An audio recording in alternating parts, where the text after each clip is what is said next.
All right, fellow artists, welcome. And festivals and performing arts centers and industry as well.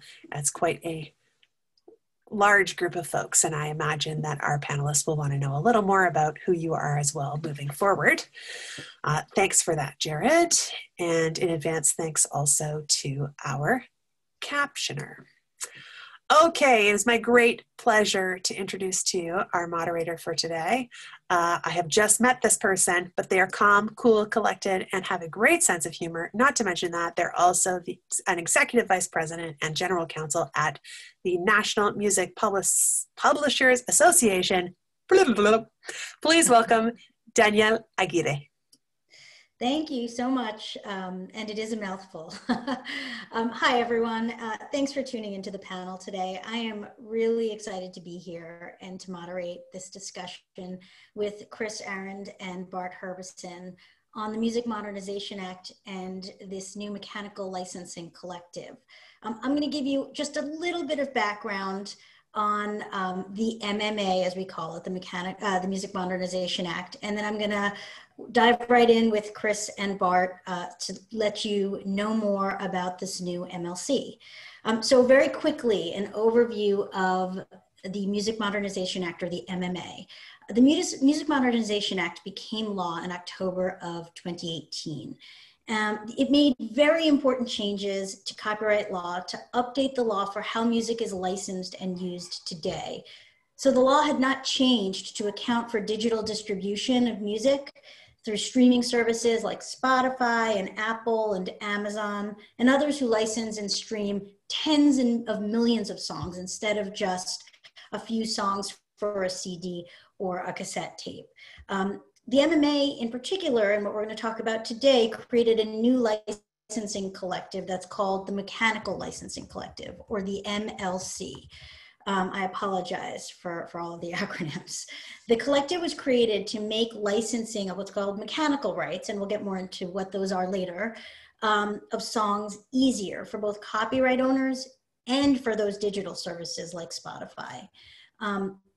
Mechanical rights are subject to a government statutory license. And so that means that when digital services want to copy songs, they have to get a government license and pay a royalty rate that is set by 3 judges here where I'm located and live in Washington, D.C. Before the MMA, the way that these rights were licensed was not keeping up with digital distribution of music. And so this new MLC was created to help move licensing into a more efficient, modern way that could help everybody, hopefully, in the industry. So today, Kris Ahrend, the CEO of the new MLC, and Bart Herbison, who is the executive director of NSAI, are going to speak about the new collective, what it does, and how it affects songwriters and copyright owners. So let's get right to it. I'm going to start with you, Kris. If you could tell us a little bit about yourself and how you wound up as the new CEO of the MLC. Thanks so much, Danielle, and it's a pleasure to be here and to be speaking to those of you who are affiliated with the Folk Alliance. There's a bio that you're seeing on screen that tells a little bit of the story, but I think the point I want to emphasize is, like so many of us, I started out as a kid wanting to be and then becoming a musician. I started to play piano when I was 5 and continued to play music and perform, and then eventually started to write songs right through high school into college. And that was my first love. And I think that's one of the things about music that is so powerful, is that, well, the overwhelming majority of us will never perform music or write music professionally. Almost all of us start out in life doing something musical, whether that be singing in the chorus in elementary school or playing the recorder. And so I was one of those kids, and it stuck for me, and I kept going with music right up until college. And it was really at that point that I came to grips with the reality that I did not feel like I could make that a living for any number of reasons: talent, initiative, all of the things that make it something that is difficult. And I shifted gears. I wound up going to law school, and much of my career in music was spent at the outset on the legal and the business affairs side. And I enjoyed that role and the chance to help do deals and be a part of the process. But what I realized over time was the business really can be boiled down into a simple pair of promises that companies and others who work in the industry make to creators. And the first one is the one that many of you are familiar with, that we will help cultivate your creativity and ultimately bring that to an audience and make that a business. But the second one, I think is equally important and perhaps more important, and that is we promise to pay the creators in connection with the work they do. And that is the part of the business that really became my focus and my passion. And in many ways, it tied back to the reasons I went to law school. It was a form of advocacy, a form of helping people. So what led me to the MLC was a shift that I made in my career to focus on how we pay creators as an industry. I did that work at Warner Music and ultimately oversaw a number of different parts of that business and those areas of the business. And that really paved the way for me to join the MLC. And I'm thrilled today to be leading an organization that is focused 100% on serving the needs of creators and their partners, whether they be music publishers or administrators, collective management organizations outside the US. All of us are here to make sure that the folks making music and creating music get paid properly. That's our mission and that's my passion. Thank you. You mentioned a little bit about music publishers. I had mentioned earlier a little bit about mechanical rights. Maybe we can start a little bit at the beginning and maybe explain the basics of what rights exactly are we talking about here and who do they affect? Sure. So, starting at the very top, if you will, one of the things that makes music so challenging from a business and a legal perspective is when we think of music, we don't inherently think about the different aspects of what we're hearing. So fundamentally, as many of you know, there is a difference between a song, the musical composition or the musical work, and the recording that is made of a performance of that song. And that distinction is important because there are different sets of rights associated with the song and the recording. And depending on your role, depending on whether you are just a writer or just a performer or both a writer and a performer, the pieces of your business will look different. So when we talk about the MLC, the distinction to make is the MLC is a new collective management organization that will work on the songwriting side of our business, not the sound recording side. One of the questions that we often get is, will the MLC be doing the same thing that Sound Exchange does? And the answer is no. Sound Exchange is a similar collective management organization in the US, but it administers a set of performance rights that relate to sound recordings. And so it pays record labels and the performers who are on those recordings. The MLC deals with song rights or musical composition rights. When you then Kris, think about— what about PROs? I'm sorry to interrupt, but what about, if you're a songwriter, what about PROs? The next step. So for songwriters, most songwriters are familiar with PROs. There are 4 major ones in the US today: ASCAP, BMI, CSAC, and GMR. And those organizations administer what's known as a performance right. And they've been around for a number of years. In the case of ASCAP and BMI, longer than many of us have been alive. And that performance right is different from the mechanical right that the MLC will administer. The mechanical right, in very general terms, relates to the making of a copy of a work and the distribution of that copy in a record or a stream or a download. The performance right relates more literally to the various ways that songs are performed. So as an example, one key performance right that everyone knows about is when a song is played on the radio. And the PROs that I mentioned administer the rights related to those uses. Another would be the performance of a song when it's played at a bar, if it's played on a sound system. The MLC does not have the right under the law to administer or be involved with the administration of performance rights. So when you as a performer, a writer, are thinking about where we fit in, know that we do not replace your PRO. We do not replace ASCAP, BMI, CSAC, or GMR. We provide a different set of services for a different set of rights, the mechanical rights. Okay, great. And just within mechanical rights, because there can be copies made when you create, for instance, a CD. Are we talking about those types of rights, or what exactly is covered by the MLC within this realm of mechanical rights? Yes. So to keep kind of dialing down, within the realm of mechanicals, as you point out, there are mechanicals due and payable in connection with all different formats, but the MLC is specifically charged with administering mechanicals for digital audio uses.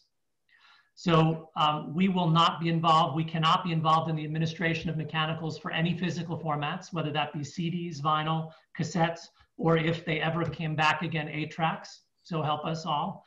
And similarly, we cannot administer audiovisual rights. And certainly for many of you, you're familiar with some of the larger platforms that are where users post what's called user-generated content, where they combine their own visuals with the audio recordings that featured your works, or perhaps those platforms are places where a record company will post a music video. If there's an audiovisual component to it, then we cannot be involved in that. So we have a relatively narrow focus, a relatively narrow charge, and that's all defined by the law. But that said, that digital audio streaming portion of the market is a significant one today, and it continues to grow. So we are excited to step in and hopefully improve the administration of those digital audio mechanicals in a very important and ever-growing part of the market. And that's what we will be doing. So now that we've kind of clarified in what area of the industry the MLC is operating, let's talk a little bit about its role. What is it going to be doing, and how does that change how things work today? What is new about what the MLC will do? So the business issue, or the market issue that the MMA set out to address, or at least one of the main issues, was the inability of digital services to essentially match the sound recordings that they were making available on their services with the musical works that were embodied in those sound recordings. And it was that matching, or that connection between sound recording and musical work, that was necessary for them to know which writers to pay when they set out to pay mechanicals. And as Danielle and Bart know, because they had been involved in advocacy around that issue for many years, that was a fundamental failure. And it resulted in millions, if not tens of millions of dollars or more, not getting to the right person, the right publishers or writers.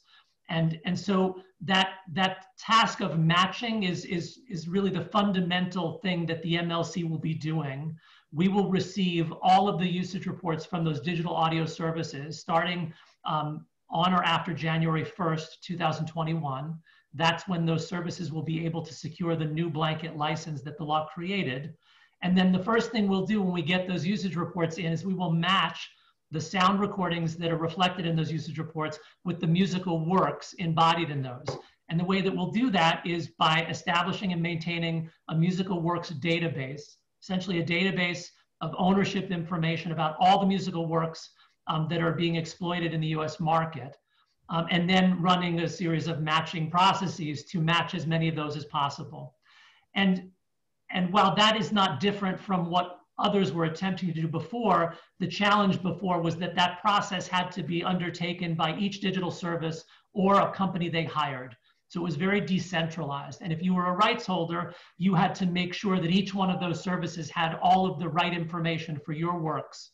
And every time you wrote a new work, you had to make sure that each of them got the new information. So it was very difficult for writers and publishers to make sure that everyone had their updated information. And then it was very difficult for those services to collect and compile all that information. The MLC will now create a central repository of that information that we will use to do all of that matching for every digital audio service in the US market.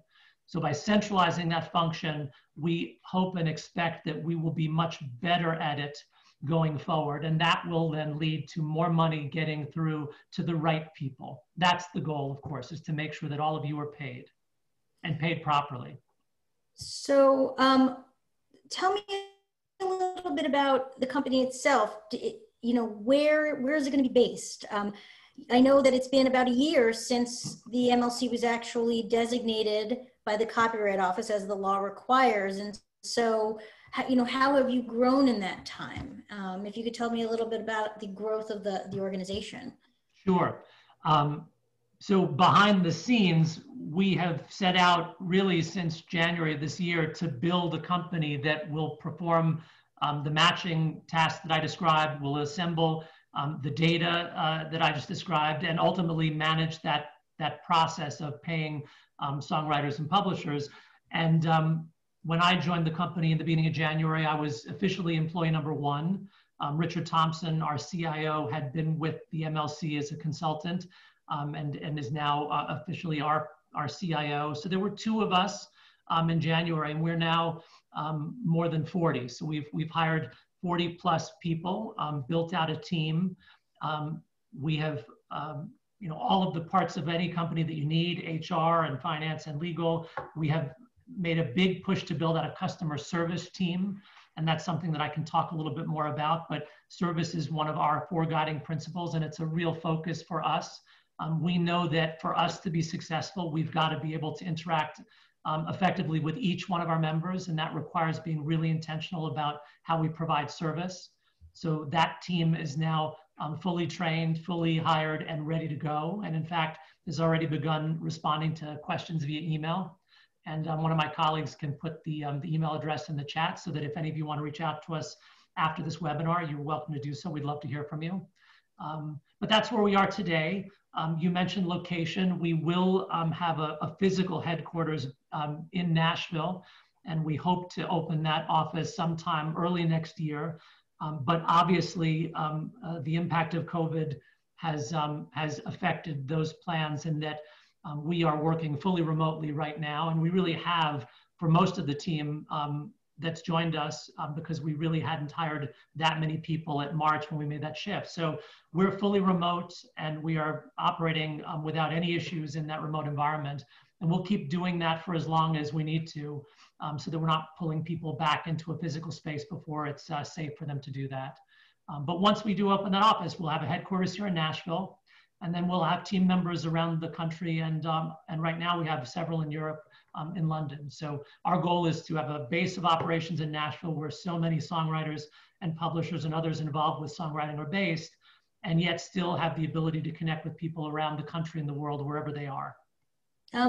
So it just occurred to me that, you know, we've been speaking about the collective. I'm not sure we mentioned it's not actually operational today. Can you just tell me when does it actually start issuing blanket licenses, taking in all of this usage reporting, matching, and paying, you know, copyright owners? Sure. We are operational in some respects, and then again, the member service function is now live and active, and we can respond to questions. And of course, we're doing events like these, but from a I guess more of a legal standpoint, January 1st is what we think of as the starting line of the race that never ends once we start it. That's the date on which digital audio services will be eligible to secure that new blanket license. And from that point on, for all of the services that secure that license, we'll begin performing the matching functions, the administrative functions for those digital audio mechanicals. And in reality, because there'll be a bit of a lag, obviously if a service secures the license on January 1st, they're still not going to report to us their first usage file until January ends, and then they've got a period of time after January to give us that first monthly file. Then we have to run our internal matching processes and ultimately prepare royalty statements. So practically speaking, those of you that will be paid by the MLC may not see that first payment till later in the spring. But of course, what we're doing is sort of preparing for that. And the first thing that we've focused on is building the technology platform that members will use to interact with us and to see their data directly. And that's our member portal, our user portal. And we're about to begin the rollout of that literally in a matter of days. And that process will continue over the next several months, and then for as long as new members are joining. Earlier this summer, we launched a couple of initiatives intended to help creators and publishers begin to organize their musical works data, and where they were inclined to check that data against the data set that we were assembling. So for self-administered songwriters who might be looking to register works with us for the first time because they had not been involved with another organization like us, we put out a music data organization form that outlines in very simple terms the handful of data points that folks will need to register works. And then for folks that are already more experienced and have already organized their data in Excel or in a system, we launched the Data Quality Initiative, which in very simple terms gives you the ability to submit a file of your works data, as much or as little of it as you want, and then to allow us to compare that with our data set. And then we send you back a report that only shows the discrepancies. And with that report, then you can see where you may or may not need to update your data or ours. And just to clarify, that's the Data Quality Initiative. Correct. And I say that because I think somebody had just put the email that's specific to the Data Quality Initiative up. And so if anybody is interested in that, that is the email you would Yes. connect with. Yes. So I guess let's get back to this new collective is now issuing blanket licenses. It's matching mechanicals, and it has to pay out royalties. Who needs to be a member of the MLC, and if so, if they need to be a member, how do they actually join to make sure they're getting paid? Yep. If you are a music publisher, that answer is easy. You should join and become a member of the MLC because, again, starting next year, at least some of those digital audio mechanicals will flow all the way through us and then lead to a payment. So because music publishers are in the business of collecting revenue on behalf of songwriters, music publishers will have to be members. For songwriters, it's a more complicated question in that it very much depends on how you currently set up your business and who you partner with. So as I just mentioned, music publishers exist to serve songwriters. So if you're a songwriter who is signed to a music publisher, then in all likelihood that music publisher will continue to collect your mechanicals, in this case, your digital audio mechanicals. And if that is true, then you would not need to become a member of the MLC. If you work with a collective management organization outside the US, then you might not need to become a member of the MLC because that CMO with which you're affiliated may be collecting mechanicals on your behalf and will continue to do so. You may work with an administrator. There are folks who focus just on the administrative side and don't offer the additional creative services and creative support that music publishers offer. Those administrators may be engaged with us and then would be collecting on your behalf. So if you're a songwriter, the first set of questions to ask is, who are you partnering with today? And if you are partnering with any of those folks, music publishers, administrators, or a foreign CMO, reach out to them first and have a conversation and ask them, hey, are you going to be connecting with the MLC on my behalf? Because there's a good chance that they will be. And if that's the case, then the good news is you don't have to do anything else. You can continue to rely on them to provide that service on your behalf. And we are engaged with lots of publishers and lots of administrators and lots of foreign CMOs to make sure that they're able to connect with us effectively to collect those monies on your behalf and theirs. But if you don't have those relationships, perhaps you're distributing your own music because you're, again, a writer and a performer, and you're using one of the independent distributors to do that, there's a possibility that you are also then collecting your mechanicals yourself, or you're not collecting mechanicals at all. And for those self-administered songwriters, those are the ones that may need to become members with the MLC directly. So if you're managing that part of your business today and collecting your own mechanicals, or using a lawyer or an accountant to help you do that, but those payments come to you in your name, then you are probably someone that should become a member of the MLC. I would add too that those independent distribution companies, some of them offer publishing administration services, some of them don't. So if you're distributing through some of those companies, like a DistroKid or a symphonic distribution or a TuneCore, I would encourage you to do the same thing. Reach out to someone there, go to their website and see if you have opted to have them provide that service on your behalf. If they have, then they may be collecting for you. And if you have not, or they don't offer that, then again, you may need to join with us. Somebody just asked a quick question in the chat. What if a songwriter has their own publishing company? Great question. So in that case, you can join through your publishing company and collect mechanicals from us just like you would any other stream. So from our perspective, our job is to make sure that those mechanicals get to the party entitled to collect them. And we know that there is actually quite a bit of variety in the way that people structure their businesses and the partnerships that they establish with others as they build their businesses. So it really will work for anyone, regardless of how they've structured their business. The key is making sure that the person who collects those monies today is the person or the entity that connects with us, unless you want to change the way you've structured your business. I promise, Bart, I'm coming to you. Just one more question, because it's related to this. We've had a couple of questions just pop up in the chat. First is, I think Dan Navarro had raised, what if you have back catalog at a number of different publishers? I'm assuming you should check with those publishers and make sure, but assuming those publishers will become members and that will be covered under their membership and payment to them. Yes, and Dan, great to see you here. And it's a great question. Many writers may have pieces of their catalogs with different groups or may have retained rights to some of them. So I appreciate that the question of whether a songwriter is self-administered is not completely binary. The answer may not be completely yes or completely no. And Dan's question alludes to the fact that an independent writer might have back catalog with multiple publishers, might have one or more administrators. So the question is definitely one you need to answer on a work-by-work basis. And it's possible that you might have a relationship where a publisher is collecting 90% of your works, or for 90% of your works, but you retained rights to 10, in which case you'll need to become a member with us for the 10. I'll answer that question by saying you're right. It can be more nuanced than that. And if you have questions, certainly we encourage you to reach out to us and we'll try to talk it through with you. Or if you have partners like that, we'd encourage you to reach out to them, because your partners are really in the best position with you to assess what you need to do to make sure that you're getting paid. And we're here to try to help facilitate that conversation and provide the information you need to make the right determination. I am going to turn to Bart for a few minutes. For those of you who are asking questions in chat, I am taking them down, so we will get back to them, I promise you.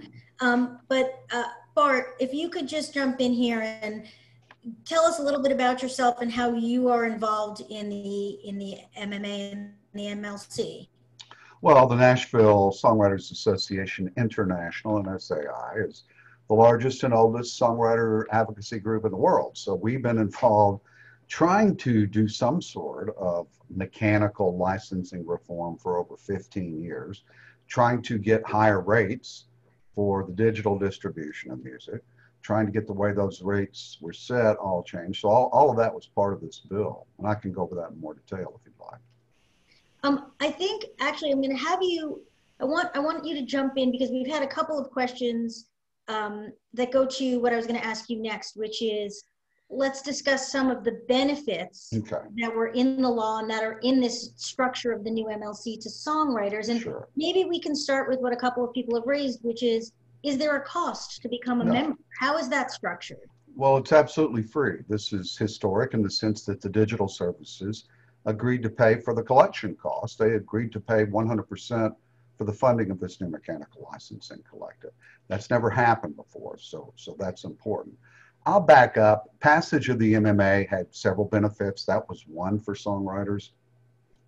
To me, hopefully history is going to prove the biggest is the way we set our rates. So we haven't had a rate proceeding under the Music Modernization Act yet, but some are in process. So both on the mechanical and performance side, I expect we're going to get paid more, because songwriting as we knew it was becoming unsustainable in the digital era. You could have millions of streams and earn hundreds of dollars. I think it's important that songwriters are represented on the board and the committees of the MLC. We mentioned Dan Navarro earlier. He's on one of our important committees.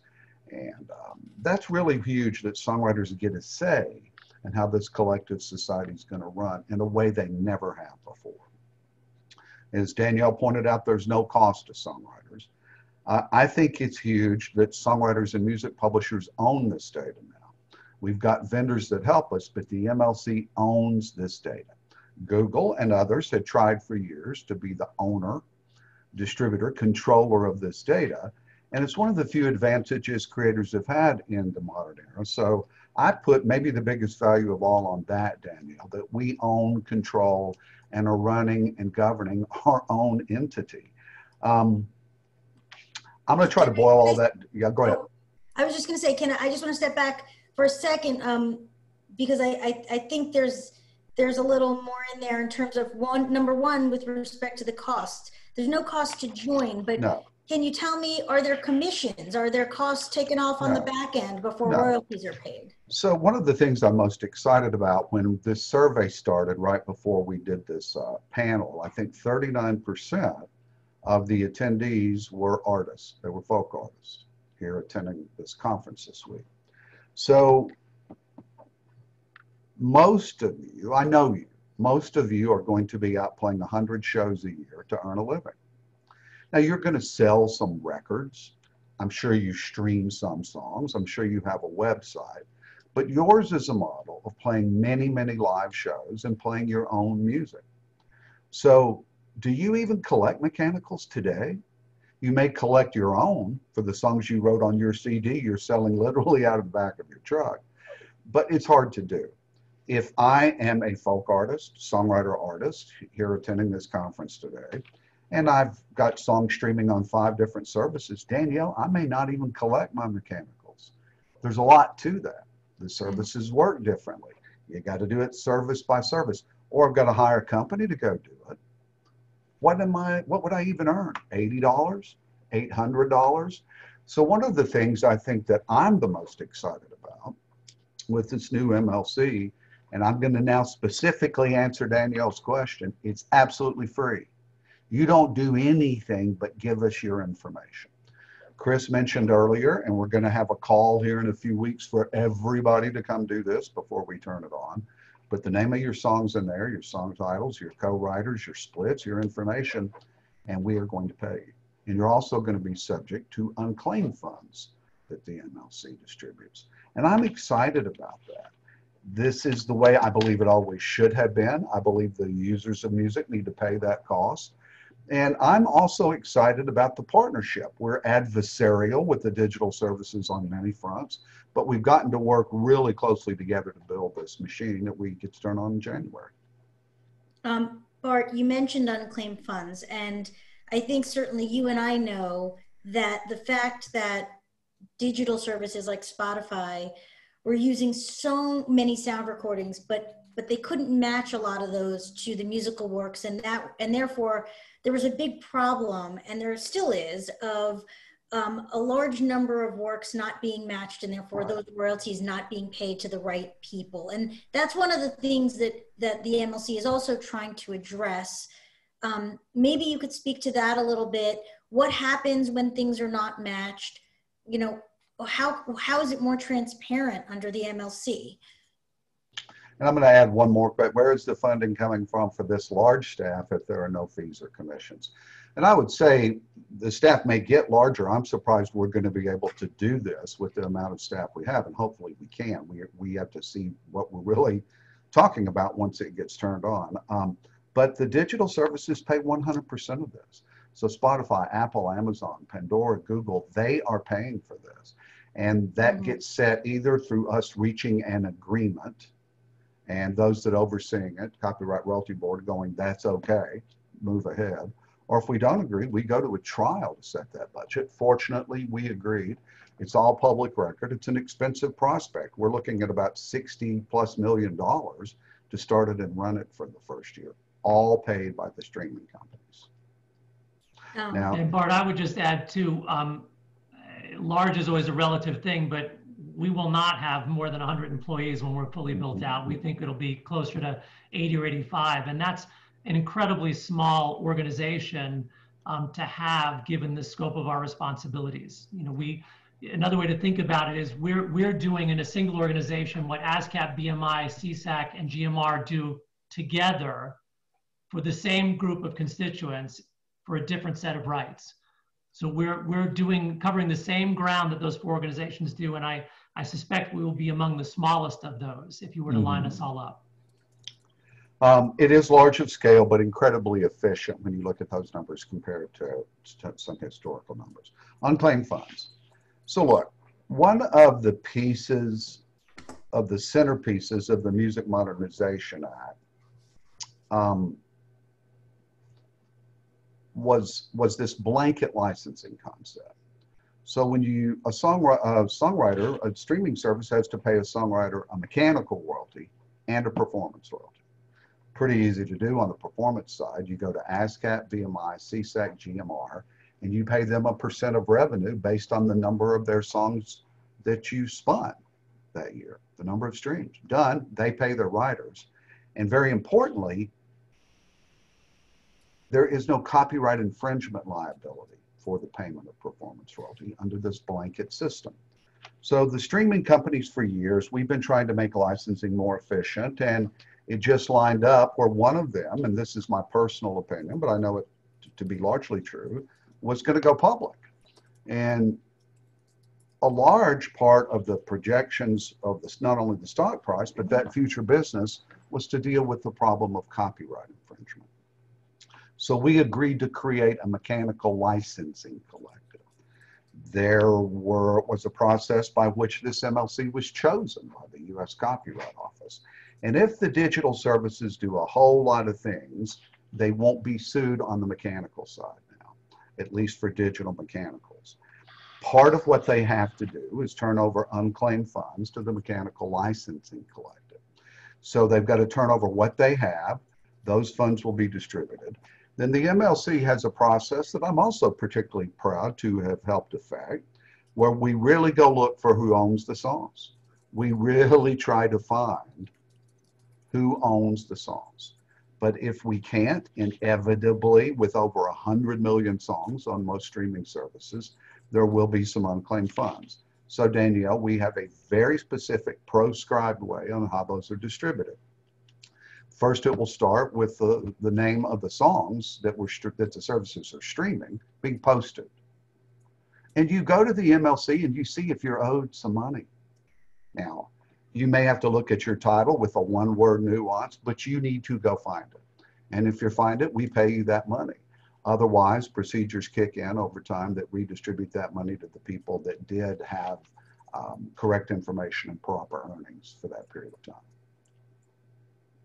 Okay, and then what about, I recall that there are some changes in terms of, with respect to unmatched funds that are distributed by the MLC. Some of that is required to be passed through to songwriters where those writers have features. Can you talk about that a little? Because that's new as well. Yeah, so that's great news too. On unclaimed funds, at least 50% go to the songwriter. So let's suppose I'm in a publishing deal. So the payments go to the publishing company, but the publisher must pay me at least half. And if I've got something called co-publishing, if I have a bigger percent of the publishing, typically 75%, that's the amount I get of the unclaimed funds. That's not the way it has worked in the past. And we're very, very proud of that. And again, some of it can be used for recoupment, but a minimum of 50% goes to the songwriter. We talked about some benefits, Bart. There is a little bit of some new responsibilities for writers, especially if they are self-published. You talked about there being a database. Can you talk a little bit about kind of the requirement to not just become a member of the MLC, but maybe to affirmatively go to this database and make sure your data is there and make sure it's right? God bless the broken road. Y'all have heard me use that song before because they've allowed me to use it as an illustration. It's a great Rascal Flatts cut, and working with the writers on that song, over the past years, we have found it's registered under God Bless the Broken Road, Bless the Broken Road, Bless the Broken Road, comma. And payment systems, essentially, Danielle, are spreadsheets. They work like credit card companies. And if you get a comma wrong, you know, sometimes then it becomes a manual exercise for you to find out who deserves that money. And that can get very, very expensive, and it may not be fruitful. So, so I have challenged every American songwriter, even the biggest one. I'll throw his name out there and give us a little plug in for us. NSAI announced yesterday, for the 5th time, I think, in about 6 years, Ashley Gorley is our Songwriter of the Year this year, 50 #1 songs. Ashley's got a publishing company, but I challenge Ashley over the holidays to go look up every single title in a portal that the Mechanical Licensing Collective is building to make sure his information is in there correctly.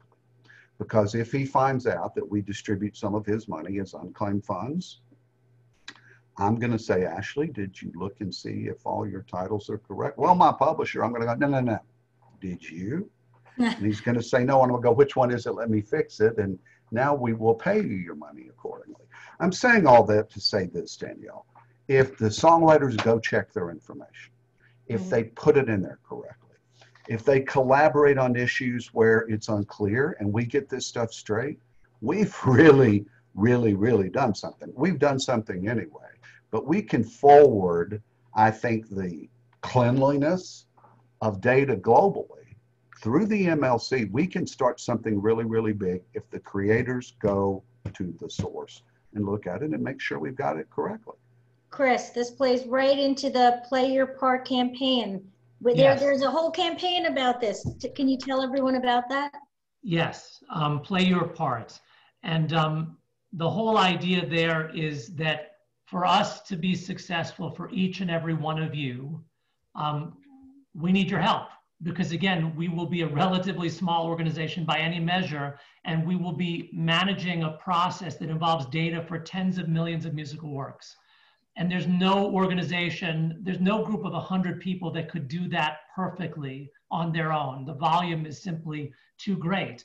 But what we know from the work that we've begun doing and in looking at the data is that for many, many songwriters, their personal catalog may consist of a couple dozen songs, 50 songs, 100 songs, even if it's hundreds of songs or upwards of 1,000 songs. Those are far more manageable numbers for any one person to look at. And of course, you as the writer, you know better what you wrote than anybody. And because the MLC will be set up to pay all of the money we collect on your behalf through to you or your publishing partner, you're the sole beneficiary of what we do. So in that way, the whole theme of collaboration that Danielle and I think you alluded to in the beginning, and Bart touched on, this idea that we are an organization that was created by songwriters and publishers and is now governed, managed by songwriters and publishers. It only makes sense that as we set out to do this work, that we would continue to work with you together to make sure that we're successful for each of you. And that's the point of play your part. Some might ask, why should I play my part? The answer is simple, because it will help ensure you get paid properly. And you are the sole beneficiary in this case of that. You're getting paid properly doesn't help us, the MLC, personally. We don't make a profit on the data. The data will be publicly available for anyone in the world to see it. This is all about getting you paid properly. So your help in looking at your data ensures that we pay you properly. And that's what we want, and certainly what you want. There was a question that said, where can we check today the information that Bart and you have just been discussing? Where can we make sure, where can we play our part? Where do we go today? So it depends on what your setup is today. So as I mentioned, we launched the Data Quality Initiative earlier this summer, and that initially allowed potential members of the MLC who had previously registered works with HFA, our vendor, to begin checking the data that they had against that data that will become the starting point for our data. And if you are a self-administered songwriter and you've never registered anything, then the data organization form was meant to help you start to organize your data. Because of course, if you've never registered a work, then there would be nothing to check. But as I mentioned before, we are about to begin rolling out that user portal in the next week. And that will be a very intentional process where we begin to invite in the more than 6,000 people who have reached out to us already to participate in that program or to request that data form or to engage with us in some other way. We're going to begin to invite each of those 6,000 plus people to begin to access the portal, at which point you'll be able to see the data. And then once we've gotten through that 6,000, then we'll continue to open it up more broadly. So within the next month, I expect that most, if not all of you, will be able to sign on to the portal, set up your user account, and begin checking your data directly in that portal. And if you're interested in finding out how you can kind of get on the front end of that process, there will be a page that we set up on the website in the next week or so where you can, again, let us know that you're interested in becoming a member. And then at some point before the end of the year, we'll literally put a button on the website, our website, that you can click that allows you to begin the process right then and there. So right now we're kind of shepherding that first group through the process in a more intentional way so that we can make sure we're spotting issues and provide as much service and support as we can. And then as we continue to expand that effort, it'll be open to everybody. So Kris, just touching on a few questions that came up during the course of the chat that we haven't addressed yet. Where do voluntary licenses fit into this structure? That's a great question, and I see Byron is touching on that in a lot of ways. And he also asked the question, can non-Americans sign up? I'm going to answer that first and then get back to the other question.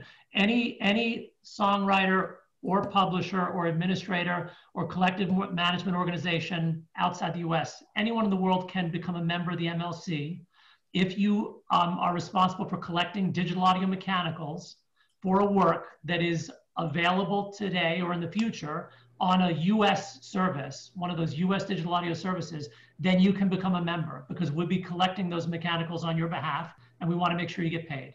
So there are no citizenship limits, there are no geographic limits. Anyone, anywhere in the world is eligible to become a member if we are collecting mechanicals for a work that you administer or control. On the subject of voluntary licenses, and Byron, you phrased it as, is there an expectation that publishers and administrators will use the MLC or keep doing what they're doing? So I'd like to start by saying there is no option to not have activity run through the MLC initially. The services have to give us all of their activity, and we will then perform that matching for everything. But where there is an option is that digital services still have the right to negotiate separate, direct, voluntary licenses with individual publishers or even individual songwriters. And as your question suggested, Byron, many digital services have done that historically with publishers. And those direct or voluntary licenses can remain in effect under the law in 2021 and beyond.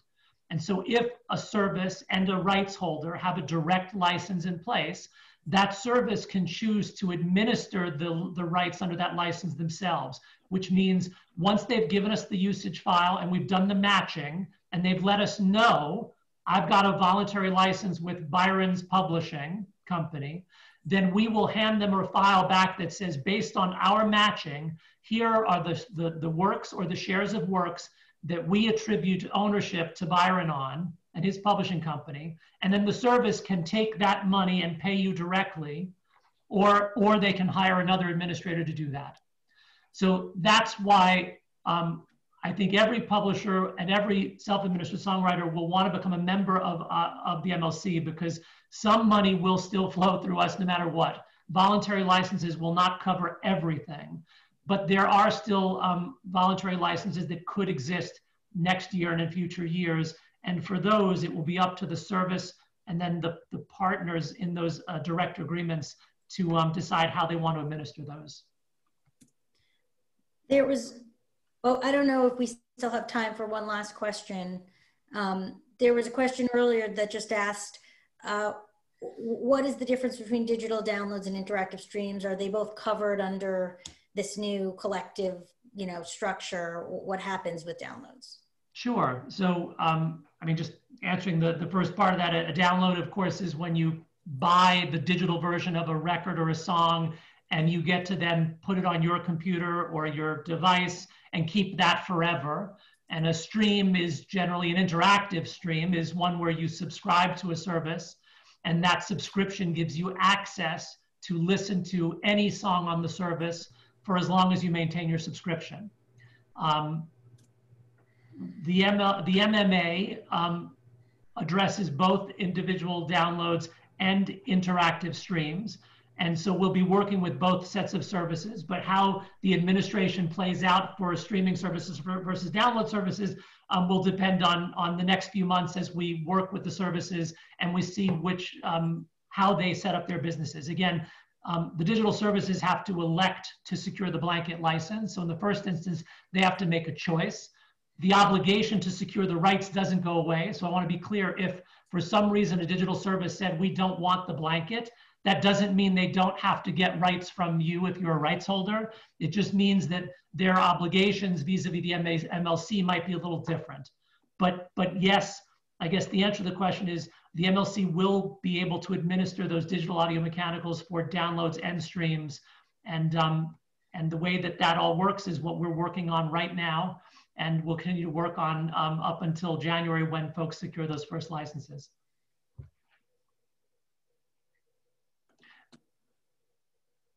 Sorry, I just muted myself. There's one last question. Will the MLC database be available to anyone to look up the rights holders for a work? Yes. So part of the law, the Music Modernization Act, requires the MLC not only to establish and maintain a musical works database, but to make that data available to the general public. And we do that, or we'll do that in at least two ways. First, we'll have a web-based interface where people can go in and type in searches and look up specific information about specific works. But then we also are required to make all of the data that we establish and maintain available to anyone who wants it via a bulk feed. Essentially, you can access and download the entire database on our end, all of the data. That bulk feed is one that we can make available at a nominal cost that reflects our actual cost to provide that bulk feed mechanism. So it will not be prohibitive for organizations, certainly. And that will be the other way that initially you can access the data.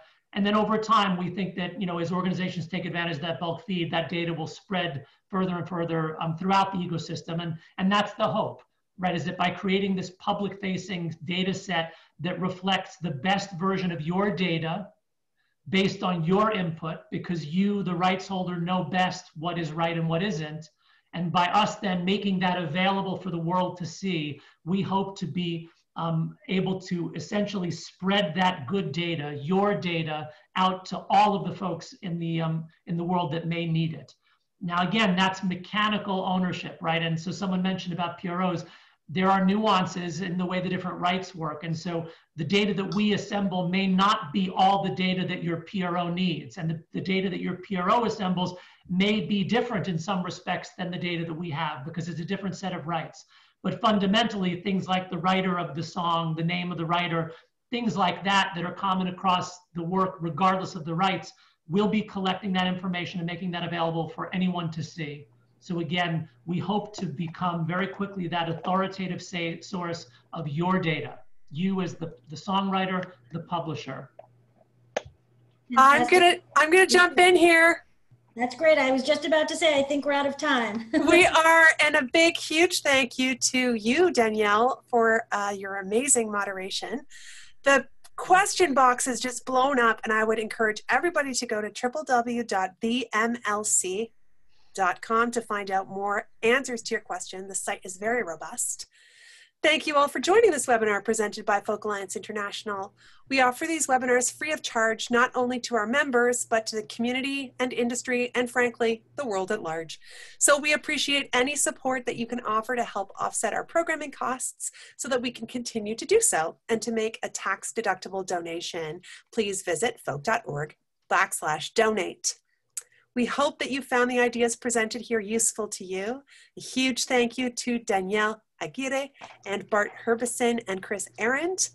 This webinar will be made available as a recording on the Folk Alliance YouTube channel, as are all of our webinars. So if you've missed some past offerings, please do take a moment to check them out. And please also take a moment, if you can, to provide feedback about today's webinar by responding to the brief survey that's going to appear when this webinar ends.